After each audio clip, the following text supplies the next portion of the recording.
and about 20 years in Holland, and my birthplace is Bhopal, MP.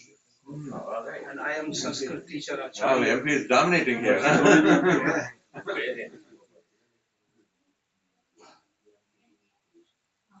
आप सभी को प्रणाम करता हूँ, अभिवादन, सर्वेभ्यो नमः।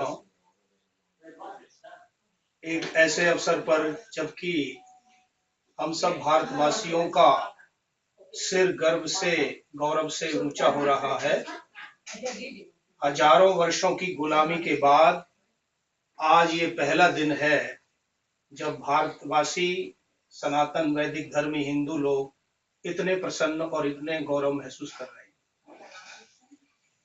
आज हमें सभी कार्यकर्ताओं को कुछ बातों को अपने बच्चों को भुट्टी में पिलाना चाहिए, और वो बातें हैं कि हम कौन थे, क्या हो गए हैं और क्या होंगे अभी। आओ विचारें आज मिलकर ये समस्याएं सभी। किसी जमाने में मैथिली शरण गुप्त ने भारत भारती में ये उद्घोषणा की थी कि मानस भवन में आर्यजन जिसकी उतारें आरती, भगवान भारतवर्ष में गूंजे हमारी भारती। हो भद्र भावोद्भावनी वो भारती है भगवते, सीतापते सीतापते गीता मते गीता मते। भारत भारती में भारत के प्रत्येक जनमानस को उन्होंने झकझोरा था, जगाया था, संबोधन किया था। ये सभी कविताएं जहां से निकली हैं वो है वेद। वेदों के अंदर कहा उत्तिष्ठतः संनयध्वम उदारः केतुभिः। उत्तिष्ठतः माने उठिए, जागिए, संनयध्वम साथ में मिलकर के, हाथ में हाथ लेकर के, कंधे से कंधा मिला करके, कदम से कदम मिला करके, अपने हाथों में ध्वज झंडा लेकर के, उदारा केतुभिः सह, झंडों को अपने ध्वज को ऊंचा करते हुए कदम से कदम मिला करके चल पड़ी। वेद ने कहा जो जागता है उसी को ही सब कुछ प्राप्त होता है।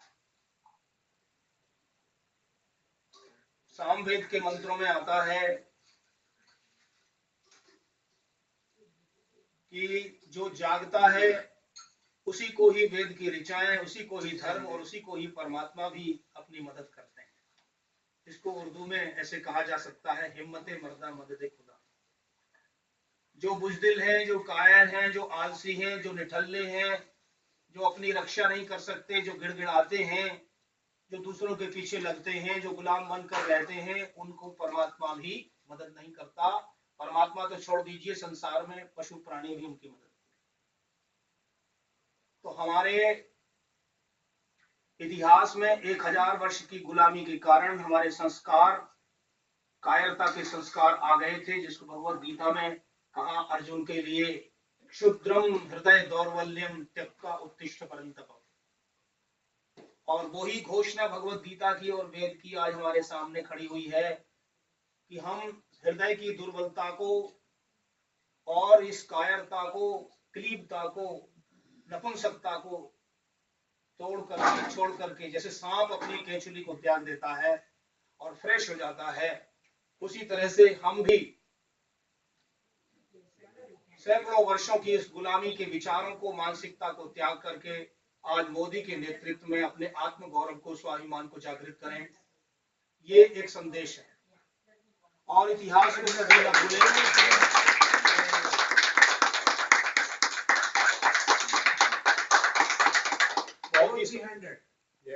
सौभाग्य की बात है कि हमारे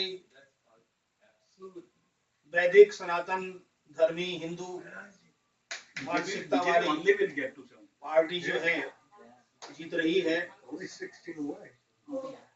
आज का समय हम सबके लिए बहुत ही गौरव का और महत्वपूर्ण है। हम अपने इतिहास को याद रखें। जब जब भी हमने इतिहास में गड़बड़ी की, जब जब भी हमने कायरता दिखाई और जब जब भी हमने अपने धर्म को, कर्म को छोड़ा, तब तक हमने मार खाई। महाभारत के अंदर हम जब देखते हैं कि जब हमने अत्याचार सहन करना अपना धर्म मान लिया, अपनी मां बहन बेटियों की बहुओं की रक्षा नहीं कर सके, देखते रहे, भीष्म पितामह की तरह सिर झुका करके बैठे रहे।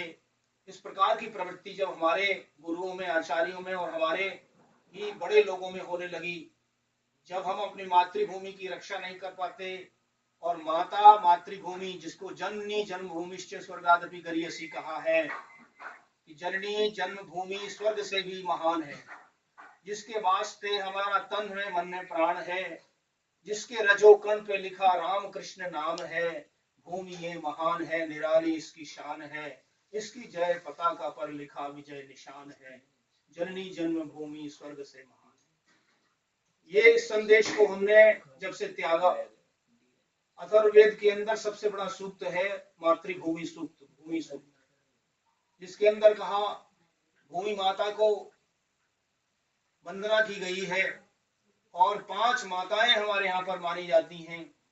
उसमें जननी जो जन्म देने वाली माँ है, और जन्मभूमि जो पृथ्वी धरती माँ है, और जाह्नवी गंगा माँ जलों को कहते हैं, जो जनार्दन और परमात्मा भगवान जो माँ के रूप में है, और गायत्री वेद माता च, और गायत्री सावित्री सरस्वती जो वेदों की माता है। ये पांचों माँ जो है हमारे लिए रक्षा करने योग्य। वेदों में कहा कि जो मेरा दुरुपयोग करता है, मुझे धारण नहीं कर सकता है, वो जननी जन्मभूमि को नहीं बचा सकता है। तो इसलिए हम ऐसे अवसर पर अपने आत्मगौरव को जगाएं और प्रसन्नता आनंद मनाएं, और इतिहास की ये बात याद रखें कि आज से 1000 वर्ष पूर्व सब दुनिया में सबसे ज्यादा हमारी संख्या थी। आज की तिथि में हिंदू समुदाय के लोग 5वें स्थान पर हैं। सबसे पहले स्थान पर क्रिश्चियन है, दूसरे स्थान पर मुस्लिम है, तीसरे स्थान पर बौद्ध लोग हैं, बौद्ध कंट्री, और चौथे स्थान पर ऐसे लोग हैं जो किसी धर्म को नहीं मानते, और 5वें स्थान पर हिंदू हम लोग आते हैं। हमारी ये स्थिति सबसे पीछे क्यों हुई जो हम सबसे आगे थे? हमारे इतिहास ये बताता है कि पिछले 500 वर्षों में भारतवर्ष के हिंदुओं का हमारा 40% भाग मुस्लिम और ईसाई हुआ। बांग्लादेश के 20 करोड़, पाकिस्तान के 20 करोड़ और भारत के 20 करोड़, 60 करोड़ तो ये जो भाई बहन है मुस्लिम, ये सारे हिंदुओं की संतान है। ये बात हमको याद रखना चाहिए और इनको पुनः अपने धर्म और देश जाति का अंग बनाने के लिए प्रयत्न करना चाहिए। इसके लिए हम सबका जो है ध्येय होना चाहिए, तन मन धन लगा करके। जब हम अपने भाइयों को अपना नहीं कह सकते तो हम अपने धर्म देश की रक्षा नहीं कर पाएंगे। जो हम लोग संसार भर के अंदर अपने अपने छोटे संगठन बना करके इक्के दुक्के रूप में काम कर रहे हैं, ऐसे काम नहीं चलेगा।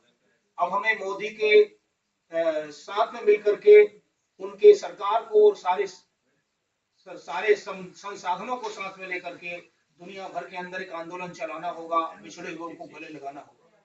सारे पिछड़े भाई जो लोग हैं हमारे अपने ही धर्म को, देश को गाली देते हैं, बुरा कहते हैं और छोड़ करके दूसरे लोगों को भी बदलाते हैं। सबसे बड़ी समस्या ये है। भारत के पतन के 7 कारणों में एक कारण है जाति भाव। उस जाति के कारण ही बीजेपी चुनाव नहीं जीत पाती थी। उस जातिवाद के कारण ही मुल्ला सिंह यादव और लालू सिंह यादव ये जो है मुल्लाओं के साथ मिलकर के उत्तर प्रदेश और बिहार को अपने कब्जे में रखे हुए थे, और इसी कारण से भारत के अंदर कभी भी भारतीय जनता पार्टी जनसंघ आगे नहीं बढ़ पाया। जहां जहां पर तुष्टीकरण की नीति है, जहां जहां पर सेक्युलरिज्म के नाम पर गंदी राजनीति है, वहां वहां पर हमारा नाश हो गया। और अब बहुत मुश्किल हो गई है। हमारा जो भारत देश का जो असली जो केंद्र था, राम के पूर्वजों का, कृष्ण के पूर्वजों का, ऋषि मुनियों का जो देश था, वो पाकिस्तान के नाम से आज जाना जाता है। जहां हमारी प्राचीन 5000 वर्ष पहले की सिंधु सभ्यता, उस सिंधु सभ्यता को हमें नहीं भूलना चाहिए। वो सिंधु सभ्यता हमारे पूर्वजों की धरती है, जहां पर हमारे रणजीत सिंह तक और रघुराम भरत से लेकर के कृष्ण भगवान की द्वारिका से लेकर के और सारे ही राजे महाराजे लोग और पूर्वज लोग वहीं के थे। हिमालय से उतर करके कश्मीर देश जो ब्राह्मणों का देश था, ब्राह्मणों का देश पूरा खत्म हो गया है। सारे ब्राह्मण छितर-बितर हो गए और उनको भगा